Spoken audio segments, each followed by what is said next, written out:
स्वागतम सुस्वागतम। स्वागत है मित्रों आपका हमारे YouTube चैनल दलितों की कहानियाँ में। चलिए आचार्य कलकुलरी इनाक जी की कहानियों का रसानंद लेते हैं। उससे गहरा छेद करना संभव नहीं है, कहा गोविंद ने। उस प्रकार के 6 छेद होने हैं। कॉफी लेकर आई बीबी ने देखा कि आपको अंदर बुलाया है। अमैया ने आ रहा हूँ, तुम चलो कहा। पता नहीं क्या होगा, पानी आएगा या नहीं, इसी विचार से दुखी बैठी थी। बच्चे घर पर नहीं थे। विनायक ने भरोसा दिया कि पानी अवश्य आएगा कुएं में। जीवन ही जुआ हो गया।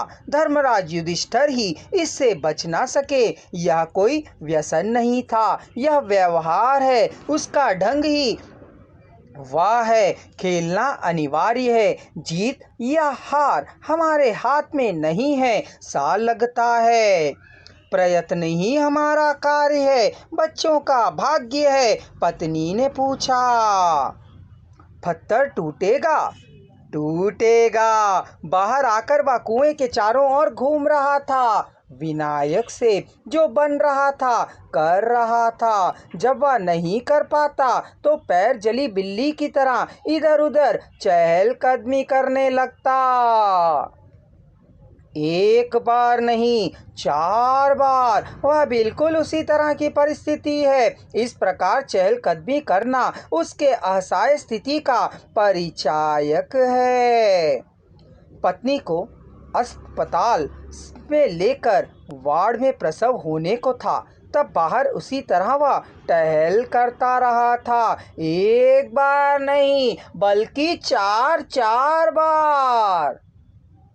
यह भी ठीक उसी प्रकार की परिस्थिति है। इस प्रकार टहलना उसके असहाय परिस्थिति की पहचान है, व्याकुलता का प्रमाण है, दुख का संकेत, चिंता का कार्य रूप है।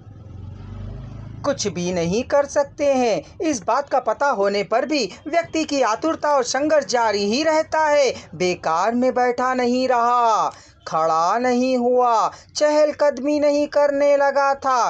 कुएं में झांक कर देखना और लौट कर आना, यह कम से कम 100 बार से अधिक समय हुआ होगा।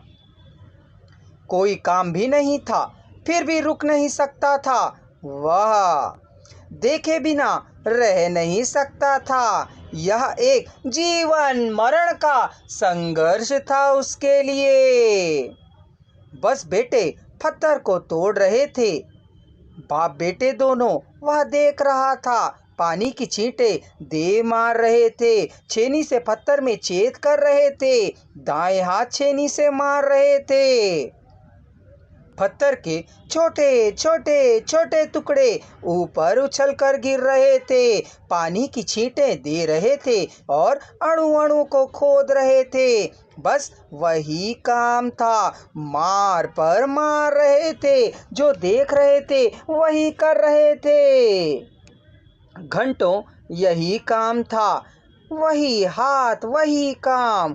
उसी पद्धति में, उसी लय में, क्रम पूर्वक एक ही छेद में मार पर मार करते जा रहे थे। एक ही वेग से, एक ही सावधानी से, एक ही लय से काम कर रहे थे। सच कहा जाए तो काम देखने को ऊब सा लगता है। बचपन में गलत काम करने पर उठा बैठी करवाया करते थे।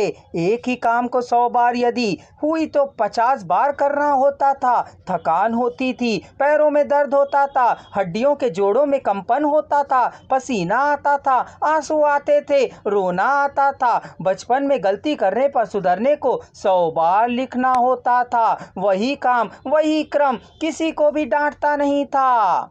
जीवन भर वही काम। सहनशीलता से ना जाने कितने कुओं को खोदा था उसने, कितने छेद डाले थे।